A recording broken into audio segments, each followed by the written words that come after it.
সবটা নিব, পরে নিতে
আমরা বরদাস্ত করব না, দেশের মানুষটা বরদাস্ত করবে না।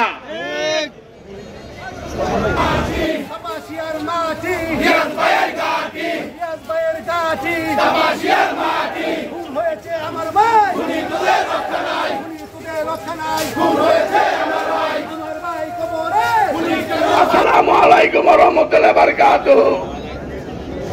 আপনারা জানেন গত শুক্রবারে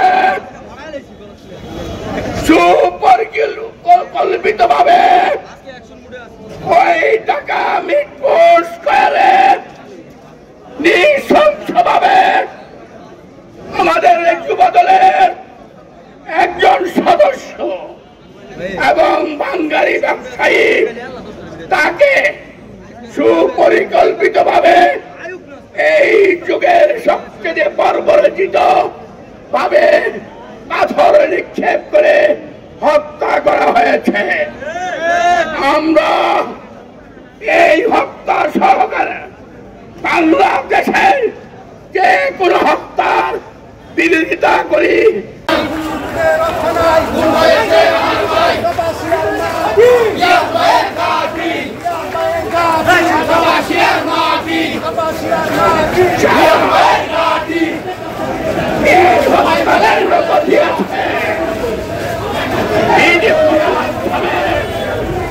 গোটা বিশ্ব অবলোকন করেছে কারা সেই হত্যাকারী।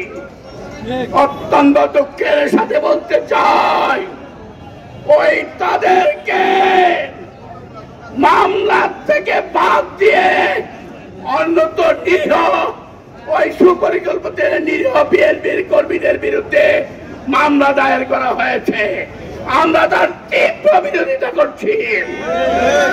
আমরা চাই যদি বিএনপির কোন লোক জড়িত থাকে তারও বিচার হোক।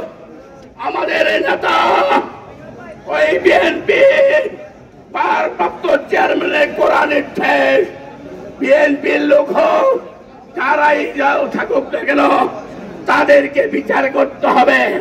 তাদের কাছে জানতে চাই কেন এখনো পর্যন্ত যারা প্রকৃত হত্যাকারী তাদেরকে কেন আটক করা হয় নাই? জনতার চাপে ওই তারেক রহমানের নির্দেশে গোটা বাংলার মানুষকে যখন এই গোপন তথ্য ফাঁস করেছে, তখন আজকে কিছুক্ষণ আগে সামরিক বাহিনী তাদের 3 জনকে আটক করেছে। একজন ছাত্র 4 জনকে আটক করা হয়েছে, একজন ছাত্রলীগ এর নেতা, একজন শিবিরের নেতা, আর 3 জন হলো নতুন দল যে গজিয়েছে এই দলের 2 জন। এই 4 জনকে কিছুক্ষণ আগে আটক করা হয়েছে। তাছাড়া আপনারা জানেন ওই কুমিল্লা চাঁদপুরে মসজিদে ইমাম সাহেব নামাজরত অবস্থায় শিবির কর্মীরা গিয়ে তাকে কুপিয়ে হত্যা করার জন্য চেষ্টা করেছিল। আপনাদের দোয়া এখনো তারা জীবিত, তিনি জীবিত আছে। ওনার দ্রুত আরোগ্যের জন্য আল্লাহ পাকের কাছে আমরা দোয়া কামনা করছি।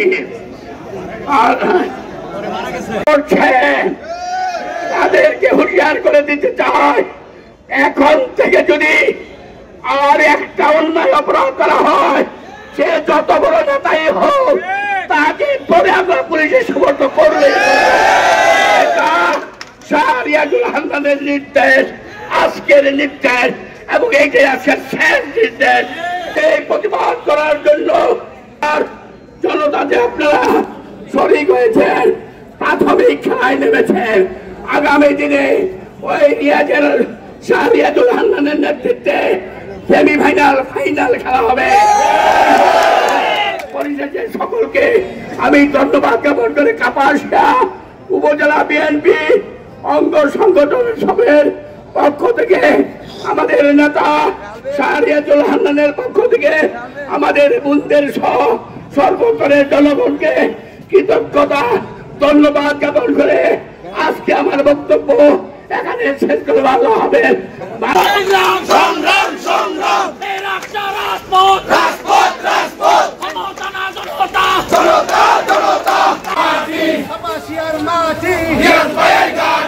Yes,